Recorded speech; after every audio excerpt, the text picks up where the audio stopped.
You could spend hours, maybe even days, flipping through the photos and news clippings. Sometimes the staff were harder than the inmates were. But it is the people who tell the real story of Bill Johnson Correctional Center in Alva. The Bill Johnson Correction Center was just a dream to begin with. Nobody formulated that. Nobody thought about what we were going to do with it. We just knew that something needed to happen, and we knew there were some people here that could make it happen. There was plenty of opposition. Swaying a small, safe community to approve a prison work camp was a towering challenge. Not everybody was for it. So there were people in our community that were not sure that this would be right for Alva, Oklahoma. It was a perfect fit for Alva. Alva finally got on board, but community leaders still had to persuade the Department of Corrections. It was blind-ass luck with the right people making the decisions. I mean, we had to go before the Department of Corrections, and we had to take all the aces that we had and be able to say, you know, we can win. We can win this poker hand. The Charles Bill Johnson Correctional Center finally broke ground in 1994. Who could have known that we would still be standing here 25 years down the road? This is the original rock replica. It was the only building standing when we started the whole process. The facility officially opened the very next year. I was there when the first van pulled up for orientation for our first, and we called them trainees. From the inception, the warden at that time, Warden Melton, and even the current warden now, Warden Guffey, have made it very clear that these are guys that are there to make a difference in their life, to make a change. The inaugural staff created the original regimented treatment program. It was a learning experience for everyone. We had no idea whether they were going to comply, if they were going to laugh, if they were going to fight, you know, and so we had our first freshly trained drill instructors. We had all the department officials watching on cameras in the background. And it's like we just held our breath. Once we got through that very first year and inmates started going on pro, then the rest of them started thinking, well, maybe there is something to this. And so the treatment program with the work, with the education and the VOTEC and all that fit together. ODOC employees were eager to join the team at Bill Johnson.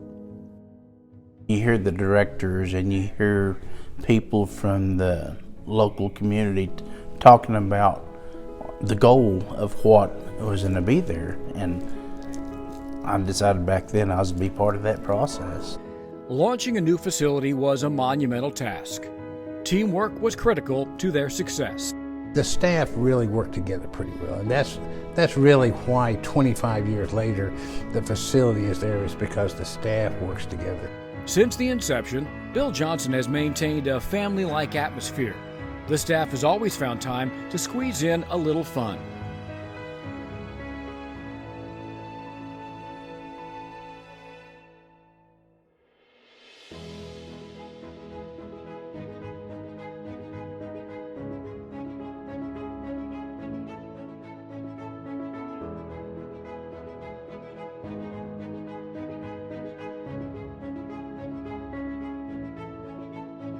Janice had said that she wanted the cussing to stop, and in order to do that, she put a big mason jar on the table where we had a meeting.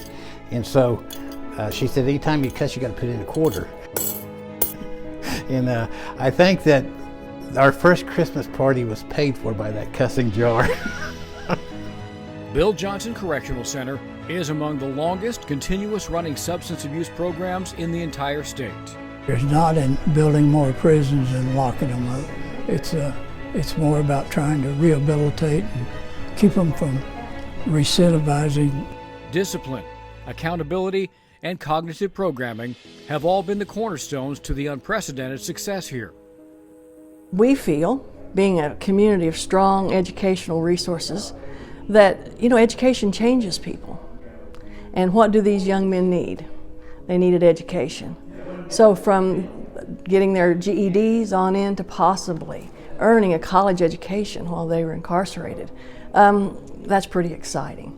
And so, yes, Northwestern was great, as well as Our Northwestern students did some counseling within the system, and it helped them towards their degrees in the counseling program. So it was a partnership from the very beginning. It's what it's all about, changing lives and putting them on, higher ground. And we're excited about having that opportunity. It has made a lot of difference and continues to make a lot of difference in people's lives. It has also had an impact on the men and women who have dedicated their lives investing in others.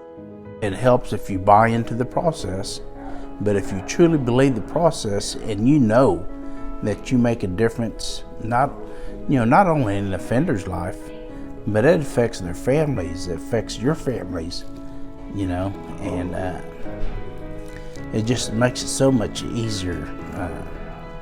And you can't beat the feeling, if you're really wholeheartedly in it. It's very rewarding. They say you can throw a pebble into a pond and watch the ripples, and that really is a lot of what this job is about at its very best, is to see those positive changes. And if you'll sit there and talk to them and work with them, we usually can turn them around. I mean, you help a lot of them. The most rewarding thing for me is when they leave and then they'll call back and tell us that they've done well. It is the best part of my life, has been a part of helping men become successful and be who they were meant to be. She's gonna stress out. On this 25th anniversary, a surprise party and special dedication for the woman who boldly took the reins back in 1995. She continually challenged each and every one of us to be better, think bigger, and to seek out opportunities. She exemplifies all that a good leader should be. We're going to rename the administration building, the Janice Melton Administration Building.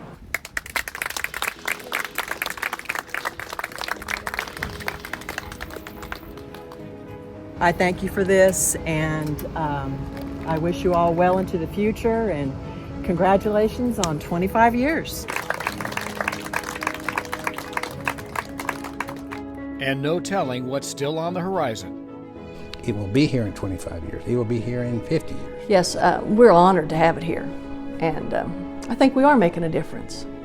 Congratulations. You have fought the good fight for many years and keep on doing it. The work you do there matters greatly to the men that you deal with, to their families, and to the entire state of Oklahoma.